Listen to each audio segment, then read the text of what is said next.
Январь этой зимой упорно бил температурные рекорды даже столетней давности.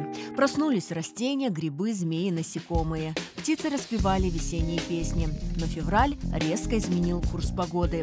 В Крым пришла зима с морозами и снегом. Для растений большую опасность представляют не морозы, а как раз резкие перепады температуры. Оттепель, внезапно сменяющаяся заморозками. Например, среднесуточная температура в течение 10 дней у нас была выше 15. И вот он длительно действовал на почку, на спящую. И она начала пробуждаться. А если мы увидели плюс 20 температуру 1 или 2 дня в зимний период, он никак не отразится ни на организме, ни на спячке, ни на чем. Нынешняя зима не баловала Крым снегом, а значит, некоторые растения недополучат необходимое количество влаги.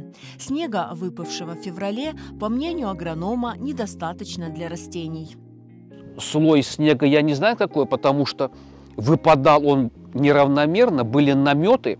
Сколько здесь миллиметров выпало, это у метеорологов надо спросить. Конечно, этого не хватает. Этого не хватает в нашей полосе. Я не знаю, там, что творится в Саках, в Бахчисарае. В Бахчисарае вообще, наверное, там осадков нету. Поэтому, конечно, те, которые сады на багаре, то есть не поливные, им любой капля, то, что падает оттуда с неба, они считают за подарок.